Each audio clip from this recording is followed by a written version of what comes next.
இந்த ஆண்டிலே ஆண்டவர் நமக்கு கொடுக்கிற வாக்கு தத்துவம் யோவேல் 2ஆம் அதிகாரம் 26ஆம் வசனம். யாராவது சத்தமா வாசிக்கிறீங்களா?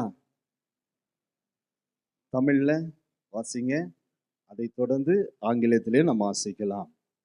நான் இஸ்ரவேல் நடுவில் இருக்கிறவர் என்றும் நானே உங்கள் தேவனாகிய கர்த்தர், வேறொருவர் இல்லை என்றும் அறிந்து கொள்வீர்கள். என் ஜனங்கள் ஒருபோதும் வெட்கப்பட்டு போவதில்லை. என் ஜனங்கள் ஒருபோதும் வெட்கப்பட்டு போவதில்லை.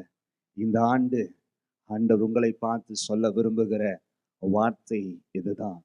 என் ஜனங்கள், கார்னர்ஸ்டோன் சபையில் இருக்கிற என் ஜனங்களே, கார்னர்ஸ்டோன் சபையிலே விசுவாசிகளா இருக்கிற என்னுடைய தெய்வ பிள்ளைகளே, நீங்கள் ஒருபோதும் வெட்கப்பட்டு போவதில்லை. ஹல்லேலூயா. கரங்களை தட்டி ஆண்டவருக்கு நன்றி சொல்லுவோம். ஆமென். ஹல்லேலூயா, ஹல்லேலூயா. வேகமாய் சில காரியங்களை உங்களுக்கு முன்பதாக வைத்து நான் சொல்ல விரும்புகிறேன். இந்த வசனத்தை நீங்கள் கவனிக்கும் போது 3 காரியங்கள் அங்கே சொல்லப்பட்டிருக்கிறது. ஆனால் 2 காரியங்கள் மிகவும் முக்கியமாய் ஆண்டவர் சொல்லுகிறார். இந்த வசனத்தை நீங்கள் கவனிக்கும் போது அந்த வசனம் அழகாய் சொல்லுங்க. முதல் பகுதியை வாசித்து பாருங்கள். நம் நடுவிலே அவர் இருக்கிறார். ஹல்லேலூயா. நம்முடைய மத்தியிலே தேவன் இருக்கிறார். 2வதாக நீங்கள் கவனித்து பார்ப்பீங்களானா, நானே உங்கள் கடவுள், I am the Lord your God. ஹல்லேலூயா. 2 காரியங்களை ஆண்டவர் நாம் அறிந்து கொள்ள வேண்டும் என்று அவர் விரும்புகிறார். நல்லா கவனிங்க. 2 காரியங்களை நீங்களும் நானும் அறிந்து கொள்ள வேண்டும். என்ன காரியத்தை நாம் அறிந்து கொள்ள வேண்டும் என்று ஆண்டவர் சொல்லுகிறார்? முதலாவதாக, நான் உங்கள் நடுவிலே இருக்கிறேன். ஹல்லேலூயா. நான் இஸ்ரவேலின் நடுவிலே இருக்கிறேன். நான் உங்கள் நடுவிலே இருக்கிறேன். நீங்க எங்கே இருக்கிறீங்களோ, எந்த இடத்துல நீங்கள் இருக்கிறீங்களோ, எந்த இடத்துல நீங்கள் தொழில் செய்கிறீங்களோ, எந்த இடத்துல உங்கள் குடும்பங்கள் இருக்கிறதோ, எந்த இடத்துல நீங்கள் வசிக்கிறீங்களோ, எந்த இடத்துல நீங்கள் ஊழியம் செய்கிறீர்களோ, அந்த இடத்துல நான் இருக்கிறேன். ஹல்லேலூயா. ஆமா. 2வதாக ஆண்டவர் சொல்லுகிறார், நாம் அறிந்து கொள்ள வேண்டிய, நாம் புரிந்து கொள்ள வேண்டிய இன்னொரு காரியம் என்னவென்று நீங்கள் பார்ப்பீங்கன்னா, நானே உங்கள் கடவுள், நானே உங்கள் தேவன் என்று ஆண்டவர் சொல்லுகிறார். I am the Lord your God. ஹல்லேலூயா. ஆமென். இன்னைக்கு நமக்கு கொடுக்கிற வாக்குத்தத்தம் என்ன? என் ஜனங்கள் ஒருபோதும் வெட்கப்பட்டு போவதில்லை. ஹல்லேலூயா. பக்கத்துல பார்த்து மறுபடியும் சொல்லுங்க, நீங்க வெட்கப்பட்டு போவதில்லை. நீங்க வெட்கப்பட்டு போவதில்லை. காரணம், ஏன் நீங்க வெட்கப்பட்டு போவதில்லை? ஆண்டவர் நம் நடுவிலே இருக்கிறார். பக்கத்துல பார்த்து சொல்லுங்க, ஏன் நீங்க வெட்கப்பட்டு போவதில்லை? ஆண்டவர் உங்கள் நடுவில் இருக்கிறார். ஏன் நீங்கள் வெட்கப்பட்டு போவதில்லை? ஆண்டவர் உங்கள் நமது தேவனாய் இருக்கிறார். ஹல்லேலூயா. கரங்களை தட்டி ஆண்டவரை மகிமைப்படுத்தலாம். ஹல்லேலூயா, ஹல்லேலூயா. தேவன் நம் நடுவில் இருக்கிறார். ஹல்லேலூயா. எத்தனை பேர் விசுவாசிக்கிறீங்க? இந்த இடத்துல தேவன் இருக்கிறார், இந்த இடத்துல கர்த்தர் இருக்கிறார். அவருடைய பிரசன்னம் இந்த இடத்துல இருக்கிறது, அவருடைய வல்லமை இந்த இடத்துல இருக்கிறது, அவருடைய அதிசயமான காரியங்கள் இந்த இடத்துல இருக்கிறது. அவர் அதிசயமான காரியங்களை இந்த இடத்துல செய்து கொண்டு இருக்கிறார் என்று எத்தனை பேர் விசுவாசிக்கிறீங்க? ஹல்லேலூயா. ஏன் ஆண்டவர் நம் நடுவில் இருக்கிறார் என்றால், வெளியரங்கமாக தம்மை வெளிப்படுத்துவதற்காக இருக்கிறார். ஹல்லேலூயா. கடந்த நாட்களில் நீங்கள் நினைத்திருக்கலாம், கடந்த நாட்களில் நீங்கள் யோசித்திருக்கலாம், ஆண்டவரே பல நாட்கள் நான் ஜெபித்திருக்கிறேன், பல நாட்கள் உபவாசித்திருக்கிறேன், பல நாட்கள் இந்த இடத்துல நான் வந்திருக்கிறேன், பல நாட்கள் நான் தேவ சமூகத்தில் காத்திருந்திருக்கிறேன், ஆனாலும் உடைய வல்லமையை நான் பார்க்கவில்லையே, ஆனாலும் உடைய விடுதலையை நான் பார்க்கவில்லையே, ஆனாலும் நீ இருக்கிறதை நான் உணராமல் இருந்திருக்கிறேனே, நீர் எங்கே இருக்கிறீர் என்று இந்த கடந்த ஆண்டிலே நீங்களும் நான் நானும் சில நேரங்களிலே கேள்விகளை கேட்டுக்கொண்டிருக்கிறோம். ஆனால் ஆண்டவர் இந்த ஆண்டிலே உங்களை ஒவ்வொருவரையும் பார்த்து சொல்ல விரும்புகிற காரியம் என்னவென்று தெரியுமா? தேவ பிள்ளையே, நான் உன் நடுவிலே இருக்கிறதை நான் வெளிப்படுத்துவேன். அல்லேலூயா, அல்லேலூயா. கடந்த நாட்களில் நீங்கள் அறியாமல் இருந்திருக்கலாம். அறியாத காலத்திலே கர்த்தர் நம்முடைய வாழ்க்கையில கிரியை செய்து கொண்டுதான் இருந்திருக்கிறார். ஆனால் இந்த காலத்திலே, இந்த ஆண்டிலே தேவன் வெளியரங்கமான காரியத்தை நம்முடைய வாழ்க்கையில செய்ய விரும்புகிறார். எத்தனை பேர் ஆமென் சொல்றீங்க? ஆமென். ஒரு வசனத்தை வாசிக்கலாம். தானியேல் 3ஆம் அதிகாரம் 23, 26 வசனத்தை நீங்கள் கவனித்து பார்க்கும்போது, சாத்ராக், மேஷாக், ஆபேத்நேகோ வை குறித்து இந்த இடத்துல சொல்லப்பட்டிருக்கிறது. இந்த சம்பவம் நம்ம எல்லாருக்கும் நன்றாக தெரியும். அவங்க அங்கே பாபிலோனிலே இருக்கும்போது அந்த ராஜா என்ன சொல்லுகிறார்? நான் வைத்திருந்த சிலையை நீங்க வணங்க வேண்டும் என்று அவர் அங்கே சொல்லும்போது, இந்த 3 பேரும் வணங்காமல் நின்று கொண்டிருப்பதை நாம் கவனிக்க முடியும். அப்பொழுது அங்கே அவர்களுக்கு தண்டனை கொடுக்கப்படுகிறது.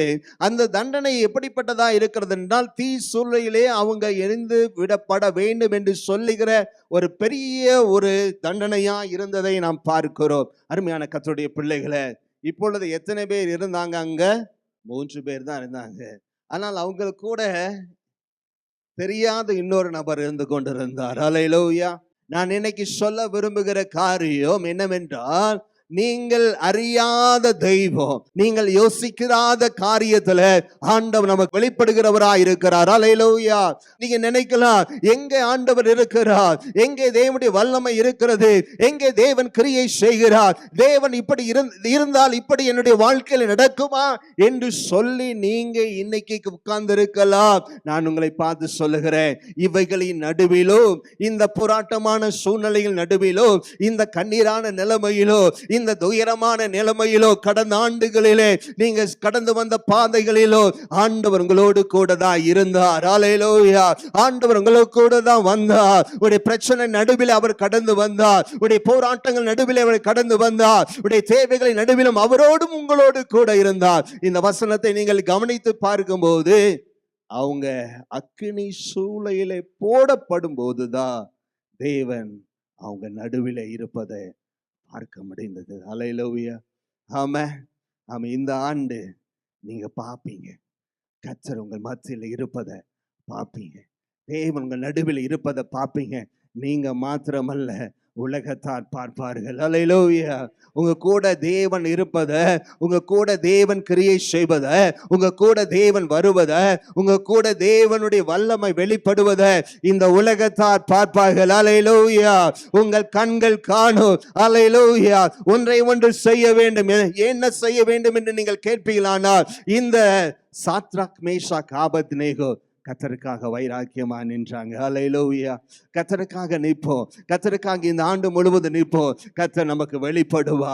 அவர் தம்முடைய தூதனை நமக்காக அனுப்புவா. தேவன் தம்முடைய வல்லமையை நமக்காக வெளிப்படுத்துவார். அல்லேலூயா. சொந்து போகாதீங்க. எல்லாரும் நினைக்கிறாங்க, அவ்வளவுதான், முடிஞ்சு போச்சு, அவங்க நெருப்புல போட்டாங்க, அவ்வளவுதான்.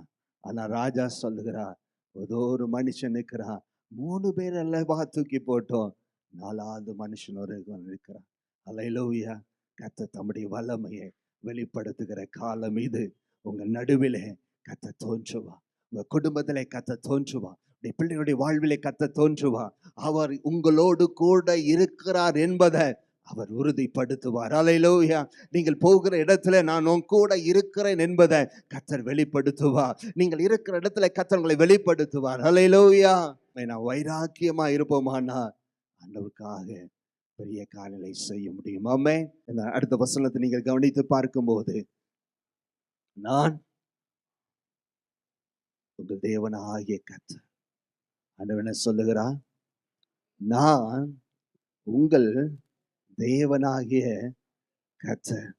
உலகத்துல பல கடவுள்கள் இருக்கதாக உலக ஜனங்கள் சொல்றாங்க.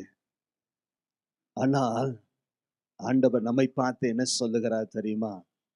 நான் உன் கர்த்தரா இருக்கிறேன். அவர் ஏன் அப்படி சொல்றார் அப்படின்னா, அதற்கு காரணம் இருக்கிறது, இல்லாம இல்ல. அவர் ஏன் அப்படி சொல்லுகிறார் என்றால், நம்மை ரட்சிக்க அவரால் மாத்திரம்தான். அல்லேலூயா. எத்தனை பேர் ஆமென் சொல்றீங்க? அப்படி விடுதலையாக்கு, அப்படி தேவைகளை சந்திக்க, குறைவுகளை மாற்ற அவரால் மாத்திரம்தான் முடியும். அவர்தான் நமக்கு அற்புதம் செய்ய முடியும். அவர்தான் விடுதலை கொடுக்க முடியும். ஆண்டவர் சொல்லுகிறார், நான் உன் தேவன். என் பிள்ளைகளுக்கு பல பொருட்களை வாங்கி கொடுத்தாலும், ஒரு தகப்பனா நான் வாங்கி கொடுத்தாதான் அது எனக்கு திருப்தி. பல பொருட்களை கொடுக்கலாம், அப்படிதானா? சிலர் கொடுப்பாங்க, சிலர் கொடுக்காம இருப்பாங்க. ஆனால் ஒரு தகப்பனா நான் என் பிள்ளைகளுக்கு வாங்கி கொடுக்கும் போதுதான் அது எனக்கு ஆறுதல், எனக்கு அதுதான் ரொம்ப சந்தோஷத்தை கொடுக்கும். அதே போலதான் ஆண்டவரும் நான் உங்கள் தேவன் என்று சொல்லுகிறார்.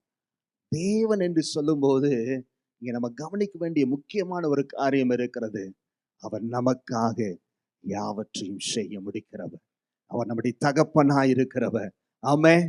அவர் நம்முடைய தேவன் என்பதை நிரூபிக்க விரும்புகிறார். அல்லேலூயா. நல்ல கவனிங்க. ஏன் ஆண்டவர் சொல்லுகிறார் என்றால், நான் இவர்களுடைய தேவன். நான் இந்த கார்னர்ஸ்டோன்ல இருக்கிற ஒவ்வொருவருக்கும் தேவனாய் இருக்கிறேன்.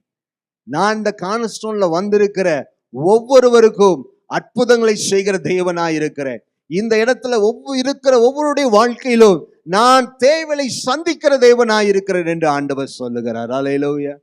ஆமென். அடுத்ததாக நீங்கள் கவனித்து பார்ப்பீங்க, வேகமாய் முடிக்கிறேன். இப்போ நமக்கு பிரச்சனை என்னன்னா, ஆண்டவர் தேவன் என்று அறிய முடியாதபடிக்கு பல பிரச்சனைகள் வரும். நம்ம பல நேரங்களில் பலரை தேடி ஓடிடுறோம். இவங்க எனக்கு உதவி செய்வாங்க, அவங்க எனக்கு உதவி செய்வாங்க, அவங்க அப்படி செய்வாங்க, இப்படி செய்வாங்க என்று ஓடி போகிறோம். ஆனால் ஆண்டவர் நம்மிடத்துல எதிர்பார்க்கிறது, நான் உன் தேவனாய் இருக்க விரும்புகிறேன். அல்லேலூயா. எந்த சூழ்நிலையிலும் எந்த நிலைமையிலும் நான் உன் தேவனாய் இருக்க விரும்புகிறேன். அடுத்ததாக நீங்கள் கவனித்து பார்ப்பீர்களானால், என் ஜனங்கள் ஒருபோதும் வெட்கப்பட்டு போவதில்லை.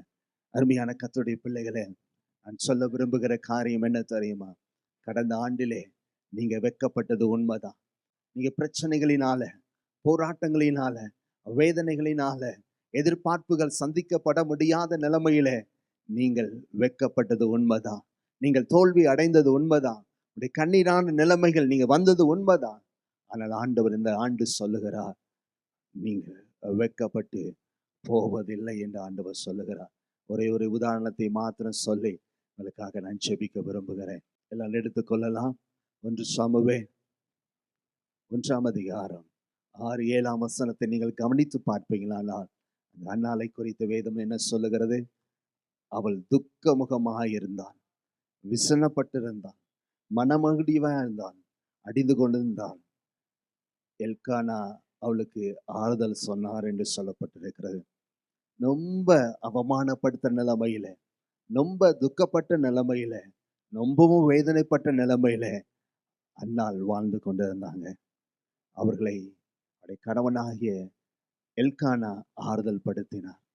ஆனால் அவர்கள் ஆறுதல் அடைய முடியவில்லை. அருமையான கர்த்தருடைய பிள்ளைகளே, இதை போன்றதான நிலைமையில கடந்த ஆண்டிலே நீங்கள் உங்கள் வாழ்க்கையை கடத்தி கொண்டிருக்கலாம். அன்னாலை போன்றதான நிலைமை உங்களுக்கு இருக்கலாம். வெட்கப்பட்டு, தலை குனிந்து, அவமானப்படுத்தப்பட்டு, எல்லா இடங்களிலும் சோர்வுள்ளவர்களாய் நீங்கள் உட்கார்ந்து இருக்கலாம். ஆண்டவர் இந்த ஆண்டு உங்களை பார்த்து சொல்ல விரும்புகிறார், அருமையான தெய்வ பிள்ளையே, அன்னால போல நீங்க வெட்கப்பட்டு இருக்கிறீங்களா? அவமானப்படுத்தப்பட்டு கொண்டு இருக்கிறீங்களா? ஆண்டவர் சொல்லுகிறார், நான் உங்களை வெட்கப்பட்டு போக விடாதபடிக்கு உங்கள் தலைகளை உயர்த்துவேன். இந்த ஆண்டு உங்களை ஒவ்வொருடைய வாழ்க்கையிலும் ஆண்டவர் உங்கள் தலைகளை உயர்த்துகிறவராயிருக்கிறார். சில நேரங்களில எல்கானாவை போல பலர் உங்களுக்கு ஆறுதல் கொடுத்திருக்கலாம். பரவாயில்ல, ஆண்டவர் தேவையை சந்திப்பார், குறைகளை மாற்றுவார், அல்லாதீங்க, துக்கப்படாதீங்க அப்படின்னு சொல்லியிருக்கலாம். ஆனாலும் அந்த ஆறுதல் பல நேரங்களில் நமக்கு ஆறுதல் கொடுத்திருந்தாலும் அந்த ஆறுதல் நிலைத்தில்லாமல் போனது. அருமையான கர்த்தருடைய பிள்ளைகளே, இந்த ஆண்டு உங்களை பார்த்து ஆண்டவர் சொல்லுகிறார், நம்பிக்கை இழந்து விடாதீங்க. பலர் உங்களுக்கு ஆறுதல் சொன்னாலும் நம்பிக்கை இழந்து விடாதீங்க. அன்னாள் தன்னுடைய நம்பிக்கை இழக்காதபடிக்கு கடைசி வரைக்கும் இருந்தாங்க. என்ன பண்ணாங்க அப்படின்னு பார்த்தீங்கன்னா, ஒன்று சொன்னாங்க, தெய்வ சமூகத்துல போய் ஜெபம் பண்ணாங்க, துக்க முகத்தோடு, கவலைகளோடு, பிரச்சனைகளோடு, வேதனையோடு இருந்த அந்த அன்னாள் தெய்வ சமூகத்துல போய் ஜெபம் பண்ணாங்க. ஆண்டவர் சொன்னார், நீ இஸ்ரவேலின் தேவனாகிய கர்த்தரிடத்தில் கேட்டுக்கொண்டபடியே அவர் உனக்கு அருளி செய்வார். அல்லேலூயா, ஆமென். அன்னாளுடைய ஜெபத்தை கேட்டு அதே ஆண்டவர் அவங்களுடைய அவமானத்தை மாற்றி அவளை சந்தோஷமாய் மாற்றின அதே தெய்வம் தான் இன்னைக்கு இங்கே உட்கார்ந்து கொண்டிருக்கிறார். தெய்வ பிள்ளையே, நாம் என்ன செய்ய வேண்டும்? அன்னாலை போல தெய்வ சமூகத்திலே காத்திருந்து ஜெபிக்க வேண்டும். யோவேல் 2 அதிகாரம் 12-13 எப்படி சொல்லுகிறது? ஆகையால் நீங்கள் இப்பொழுதே உபவாசத்தோடும் அழுகையோடும் புலம்பலோடும் முழு இருதயத்தோடும் என்னிடத்தை திரும்புங்கள் என்று கர்த்தர் சொல்லுகிறார். நீங்கள் உங்கள் வஸ்திரங்களை அல்ல, உங்கள் இருதயங்களை கிழித்து உங்கள் தேவனாகிய கர்த்தரிடத்தில் திரும்புங்கள். இந்த வாக்குத்தத்தத்தை ஆண்டவர் சொல்லுவதற்கு முன்பதாக ஆண்டவர் வார்த்தை சொல்லுகிறார். 27 ஆண்டவர் வாக்கு கொடுக்கிறார். ஆனால் 12-13 ஆண்டவர் என்ன சொல்லுகிறார்? நீங்கள் உபவாசம் பண்ணி ஜெபம் பண்ண வேண்டும், தெய்வ சமூகத்திலே காத்திருக்க வேண்டும், அழுகையோடும் புலம்பலோடும் முழு இருதயத்தோடும் ஆண்டவரிடத்திலே வர வேண்டும் என்று ஆண்டவர் விரும்புகிறார். அருமையான கர்த்தருடைய பிள்ளைகளே, இன்னைக்கு நம்முடைய வஸ்திரங்களை அல்ல, நம்முடைய இருதயத்தை கிழித்தவர்களாய் தெய்வ சமூகத்திலே வருவோம். தெய்வ சமூகத்திலே வரும்போது ஆண்டவர் நம்மை ஆசீர்வதிக்கிறவராயிருக்கிறார். ஒரே ஒரு வார்த்தையை சொல்ல விரும்புகிறேன். எபிரேயர் 12:2 ஆண்டவருடைய வார்த்தை சொல்லுகிறது, அவர் தமக்கு முன் வைத்திருந்த சந்தோஷத்தை பொருட்டு அவமானத்தை எண்ணாமல் சிலுவையை சகித்து தேவனுடைய சிங்காசனத்தின் வலது பாசத்திலே வீற்றிருக்கிறார். ஏன் அவர் அவமானத்தை ஏற்றுக்கொண்டார்? நாம் அவமானப்படக்கூடாது என்பதற்காக, நாம் அவமானப்படக்கூடாது என்பதற்காக நம்முடைய அவமானங்களை எல்லாம் இயேசு சிலுவையிலே ஏற்றுக்கொண்டார். அல்லேலூயா. எத்தனை பேர் விசுவாசிக்கிறீங்க? ஆண்டவர் என்னுடைய அவமானங்களை எல்லாம், என் துக்கங்களை எல்லாம், என் வேதனைகளை எல்லாம் இயேசு சிலுவையிலே ஏற்றுக்கொண்டார். அல்லேலூயா, ஆமென். நான் அவமானப்படக்கூடாது என்பதற்காக, நான் தலை குனிந்து விடக்கூடாது என்பதற்காக ஆண்டவர் எனக்காக சிலுவையிலே அவமானத்தை சகித்து கொண்டார். அல்லேலூயா. அவர் சகித்து கொண்டு இப்பொழுது பிதாவின் வலது பாசத்தில் சிங்காசனத்திலே வீற்று கொண்டிருக்கிறார். அல்லேலூயா. அருமையான கர்த்தருடைய பிள்ளைகளே, இன்னைக்கு ஆண்டவர் உங்களை பார்த்து சொல்ல விரும்புகிறார், கவலைப்படாத தெய்வ பிள்ளையே, சோர்ந்து போகாதீங்க தெய்வ பிள்ளையே, நீங்க துக்கப்படாதீங்க தெய்வ பிள்ளையே. இன்னைக்கு ஆண்டவர் சொல்லுகிறார், நீ வெட்கப்பட்டு போவதில்லை, நீங்க வெட்கப்பட்டு போவதில்லை, நான் உங்க துக்கங்களை எல்லாம் நான் சுமந்திருக்கிறேன். அல்லேலூயா.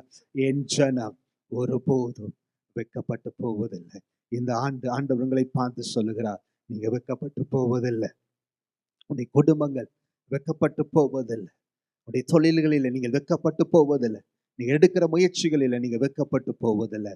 ஆண்டவர் உங்களை ஆசீர்வதிப்பார். நாம் எல்லாரும் எழுந்து நிற்கலாம், ஜெபிக்கலாம்.